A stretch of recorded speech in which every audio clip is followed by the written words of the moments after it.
Good morning. Um, Hi, how are you? I'm sitting with Christy La Custa this morning, and her and I are going to have a little chat about Ayurveda. What we discovered recently is that both of us are passionate about um, the use of Ayurveda for bringing healing and just wellness into people's lives. And then we discovered that we came to our knowledge from completely different ways.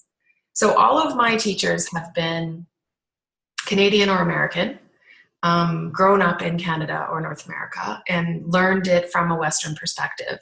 And my teachers, some of them had teachers who knew the lineage further back, but my learning's really first world, modern, and courses that I've taken and things like that. And Christy is almost the opposite. And so when we started sharing, the dovetail between what I know and learn and what she knows and has learned is fascinating. And yeah, so we just wanted to sort of have some chats and share some of those perspectives with you. So, Chrissy, tell me, how did you come to know and practice Ayurveda? Tell us a bit about yourself. Well, thank you. Okay, yeah, thank you for doing this. I think this is an awesome kind of collaboration that we're doing because, like what you said, we are coming to it from different backgrounds. And what we've learned has been so complementary for how we are helping others with our yoga and wellness practices. And I really do see that yoga and Ayurveda are two sister sciences that come together to support each other and to support us in our daily lives. And I did come to it from the practice of yoga and meditation. My teacher is Indian, and the Himalayan tradition that I'm in, they don't separate yoga and meditation, and they don't separate yoga and Ayurveda. And I was always taught that yoga is something that's 365, that is encompassing your whole life, every single aspect of your life. And so when I say yoga, I mean meditation, I mean Ayurveda, I mean all of that. And so my teacher has always said that when we start to practice, it's something that touches all aspects of our lives. And so we have our formal practices, let's say on the mat, of yoga, of meditation, relaxation. But then we have all of the other maybe 23 hours of the day that we can be applying teachings to support our practice and to support our health and to support ourselves being our best selves. And so that's where a lot of the practices of the Ayurveda come in, is that what are we doing throughout our whole day that are supporting our health, that are supporting our body functioning well, our mind being nice and relaxed, our emotions being balanced, and our nervous system being nice and calm. And so that's how I kind of came into it. And also as I started to encounter obstacles with my own yoga and meditation practice, which is always awesome. That's the best way to learn. It was like, okay, what can I do to help overcome these obstacles? Or what can I do to work with these challenges that I'm facing? And so a lot of those Ayurveda teachings came into play then, because then my teacher said, why don't you try this? Or why don't you try this and see what happens? And so it became a very complementary practice, and it became a way of really starting to establish daily rhythms and getting in tune with my own rhythms to support myself and my best health and balance, I guess you could say. I love what you said about it helping you overcome challenges. Because this is the thing, is I think in Western culture, we think, I have a challenge and it's just who I am, or it's just, I have to go to the doctor, or I have to, and we tackle it in a totally different way than I think yoga and Ayurveda tackle it. So, totally. So what do you think, I mean, what are your rhythms and what do you use what are the things that support you, or you find sort of have, I don't know, maybe help create some of the breakthroughs to the challenges that you're facing? Yeah. So I always give this example. I use this as a teaching tool because I started with a morning practice. And so I was trying to get up early to do my meditation and a little bit of yoga before I, would start the rest of my day. Yeah. And what I found was that I felt tired. I felt sluggish. It was hard to get myself out of bed to do these practices. And I also felt that when I sat, for meditation, my body didn't feel good. My mind was tired, all that kind of thing. And so we always look at, how you start your day actually starts with how you end your day. Yeah. And so eating and sleeping are the two main things that affect how our body feels and how our mind feels, how our emotions are balanced or not balanced. And so that was the first thing that my teacher said. It was, one, you want to make sure that you're going to bed early enough so that you do feel rested and you can get up early. And you also want to make sure that you're eating earlier so that your food is digested before you go to bed. Because if you're not eating, one, you want to be eating light in the evening, but that meal is going to affect how you sleep. And so if you eat lighter and if you give yourself enough time to digest your food before you go to sleep, then you're going to sleep better, and all of your energy is going to be used to rejuvenate yourself and restore your natural rhythms, as opposed to trying to digest food when you're actually sleeping. Right? And so those were the two things that I started with. And I found that as I started to eat lighter and as I started to eat earlier, it prepared me for a better sleep. Mm-hmm. And I slept better. I slept more soundly and more deeply. And then I felt rested when I woke up, and it wasn't such a struggle to get up early. So really for you applied sort of habits as you needed them. It was almost like, this is the struggle I'm having. What do I do now? And you'd go to your teacher and he would say, yes, totally. And that was kind of the best way to learn, because then I was able to learn the importance of it. Because it's one thing to read it. It's another thing to hear people talking about it. But to start to look at your life and look at kind of challenges that you're facing or obstacles, they're an opportunity for learning. Mm-hmm. And so you start to be like, okay, here's what's arising for me. Yeah. What can I do to change this? What can I do to either, change the course or support what's already happening? And for me, with that challenge, it was about, okay, what can I do to change this course so that I'm not tired, I'm not sluggish, I can come to my practices with more clarity, with, feeling refreshed and my body feeling good. And doing that then supported my own practice and then set the tone for the rest of the day. And then it just became this whole rhythm.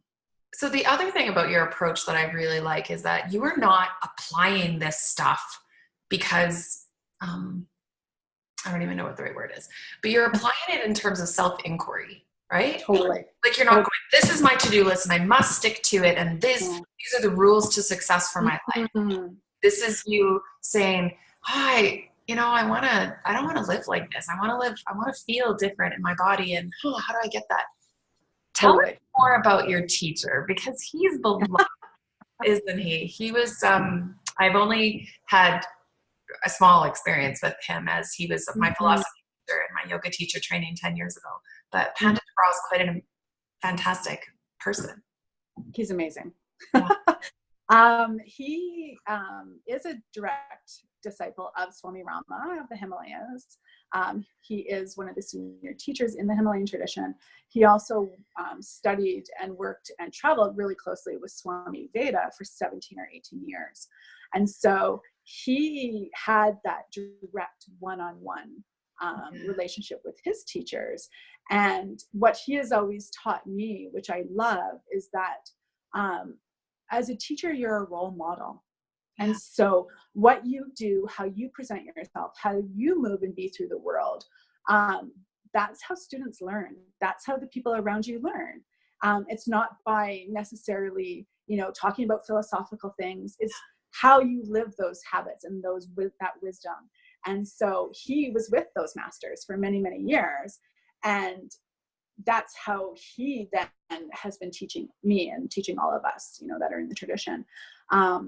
And so he is a Hindu priest, but he is a yoga and meditation teacher, and his specialty is actually mantra science. But what he has done for me is shown me how all of these practices, and again, when I say yoga, I mean Ayurveda, I mean yoga, meditation, breathing, exactly.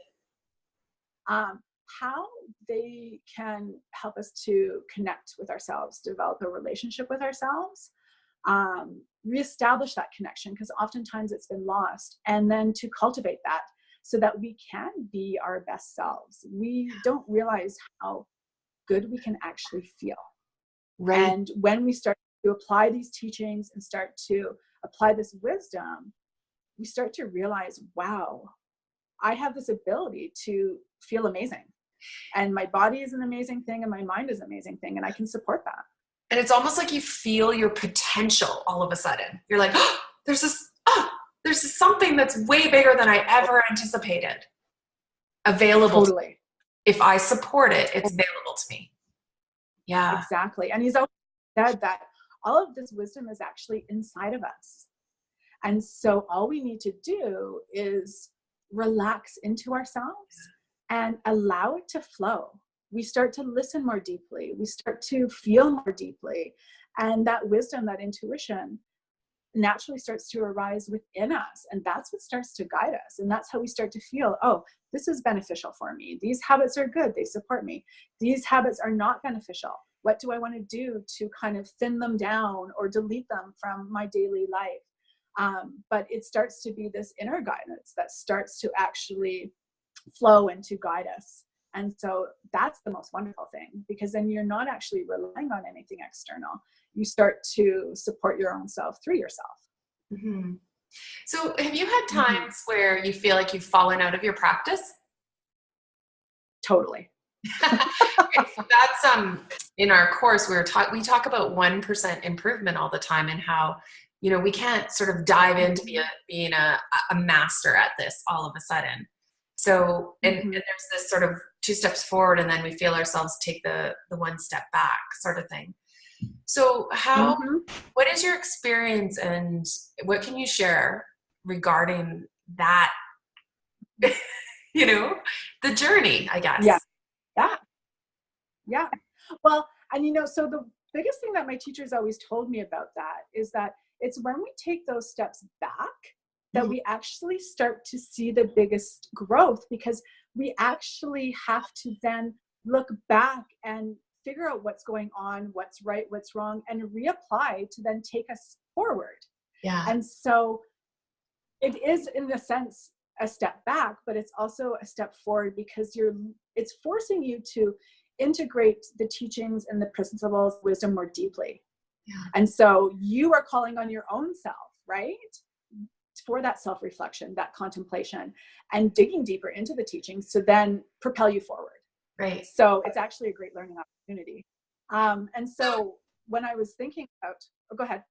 No, keep going. Yeah. Okay. So I've been with my teacher for over 10 years now. I've been practicing yoga and meditation for about 20. But it was the last 10 years that I really started to establish these habits and these daily rhythms and really get into my practice. And that became the focus. I wasn't in very good health. And so these practices started to bring me back to good health. And I like to say it brought me back to life. But that 10 years was a lot of self-care, and it was a lot of discipline, but discipline in a way that was for my own self-care. And I saw how beneficial it was. And so in the last 2 years, I've had changes in relationship, in job, in living, and I've been doing a lot more traveling. And so it has disrupted those daily rhythms and practices that I've had. And that became challenging for me. And it made me, realize how important all of those practices and daily habits were to keep me feeling balanced, to keep me feeling healthy, to keep my energy reserves really full and really positive. And so it really showed me why they were important. Yeah. And then it also showed me what was most essential. So if I had to pare everything down, what are the most important things I need to do exactly every day to keep me feeling balanced and well? Yeah. And so then my practice got pared down for the last little while about these are my essentials. And now that things are kind of balancing out again in life and stuff, I'm going back to expanding and the things that, I had to kind of let go of. And so I'm noticing the difference. I noticed when it was pared down. I then noticed, what do I need to maintain the very basics and, the very kind of minimum baseline for me to feel good. And like I can fulfill my duties in life and what I want to do well. And then to see how it feels to start bringing things back. And it does feel like it is about, getting in tune with these rhythms within us, but also around us, and starting to coordinate. Yes. And when we do that, life flows. Everything feels more easeful. So one thing you're mentioning that we've found when we're practicing is that almost the awareness of things is more important than, I don't know if that's more important, but one of the biggest things we're learning is this awareness of the connections between things. That's one of the things we're totally, and we're putting puzzle pieces together, almost like, oh, this is related to that. And if I do this, that will happen. And if I don't do this, that won't happen. Exactly. And you're broadening your perspective. You're starting to get in touch with how you're really feeling and what's arising within you, listening to that, and then allowing that to start to guide you. And what can I do to either coordinate and enhance that more, or what needs to shift so that I can feel better and feel more healthy and more balanced. And I always give two very practical examples, because I grew up in a family that is very Western oriented, science, medicine, that kind of thing. And we always, you are in pain, you have an ailment or something like that, one, take some Advil. Yeah. That totally will take care of most things, and keep pushing through your pain. Right. And the other thing is, eat whatever you want. It doesn't matter how it makes you feel. Just take some Pepto-Bismol. And so those are the two other things that I grew up with. And as I started to learn all these things, it was like, I don't have to be in pain. I can listen to the signals that my body's telling me, and I can start to do things so that I don't actually have to take the Advil or whatever. And also, if I start to listen to how my body feels when I eat something and afterwards, how it affects my digestion, it makes more sense for me to just start to take out some of those foods or adjust things that are giving me indigestion or making me not feel well, so that I can feel well. So in the end, you're not changing your diet as like a restriction to yourself. You're changing how you do things because it's a reward for yourself. Totally. You might stop eating something to gain the reward of no heartburn, no pain, no bloating, no stomach, because digestive issues are huge right now. Huge. And I was actually diagnosed with IBS 10 years ago. I had contracted a parasite when I was traveling through South America 20 years ago, and they couldn't do anything for me. I did all the tests. They couldn't do anything for me.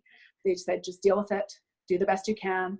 And then I went to India, and I was at an Ayurveda clinic, and I went through Panchakarma, and they gave me some guidelines for, for your constitution. This is what would be beneficial for you in terms of how you eat. It wasn't necessarily what you eat, but it was how to eat. That's something we never talk about in our culture. We never talk about when or how or where or whatever. We always just talk about what. We only care about what you eat in our culture, and not even what you eat, but the scientific calories and nutrients or whatever of what you eat. We don't even say eat broccoli or don't eat broccoli. We just say avoid gluten, this word that half people can't even define what the word is, but so just by making that one simple diet change that they recommended, and it was mostly just eat warm cooked food, that changed my entire digestion. And I know within a year, no IBS. Don't be a salad girl. You're having raw veggies and I was vegetarian. And you're vegetarian. And I was eating cold, raw food. I was eating salads. I was eating lots of fresh fruit, fresh veggies, but it was all raw and uncooked. And my body could not support that. My digestion couldn't do it. And Western culture would be telling you, good for you, you're having tons of veggies, and not even caring about the cooked versus uncooked. Exactly. And also just that idea of it putting out your digestive fire, right? Yeah. the cooling So, of the digestive fire. Yeah, yes. the Ayurvedic perspective thinks, like you said, 365 degrees Mm-hmm. and about every perspective, and it considers how things might be different for you than they are for me, and Yes. how they might be different in January than they are in July, Yes. how they might be different in Calgary than they would be in Florida. Mm-hmm. It considers all of that. It does. Yeah. So, Chrissy, let's talk about what our thoughts are about this. So, my goal is to chat with you every week about a different habit that Ayurveda presents to us. And you already mentioned a few of them, actually: earlier, lighter dinners, Mm-hmm. and then going to bed early, and then getting up in the morning to put breath into your body and do meditation practices, but sort of the start the day right. And so our goal is to kind of just chat that out every week and present some perspectives, because I think you're going to be able to just have different vocabulary and a different access point to these habits than the way I've been taught them. Mm-hmm. Yeah. What are your thoughts about that? Yeah. And I think that it's a wonderful opportunity just to share our experiences, because I think that's when we start to want to learn more, we start to want to change habits. It's really important to be with others and discuss with others how we did this, and kind of have a support group, right? And share our experiences, because we start to realize that we're not alone with our struggles and with our challenges. And we also get to see how people start to apply these habits and teachings in different ways, because as you said with Ayurveda, it's taking into account lots of different factors. And so how I apply a certain teaching might be slightly different than how you apply it. And instead of it being really black and white, when we share our experiences, we show others how it can be possible for them.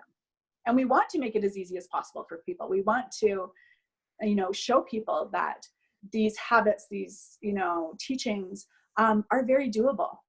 And let's show you how to fit them into your life to make them work for you, so that you can start to cultivate, greater health and balance, right? Yeah, that's like, it's thrilling to me. The whole idea is just thrilling to me. So I want to say a huge thank you, because I don't know, I feel like we just fell in love again when we met for coffee before the new year. And, I mean, we've probably known each other for 10 or 12 years too. Yeah. Yeah. Yes. Yeah. And I want to thank you, because it has reignited this passion. I'm super passionate about it. And having these conversations is just so helpful. It's helpful for me in reestablishing what's important to me, and then connecting with you so that we can share this with other people. Yeah. Yeah. Most exciting for me. So, I guess you need to get in touch with one of us if you'd like to continue to hear our conversations, because we haven't quite decided how we're going to share and where this content will go for each of us. But yeah, if it's something that you want to make sure you hear of, then please touch base and let us know. Yes, that sounds. All right. Thank you. Thank you.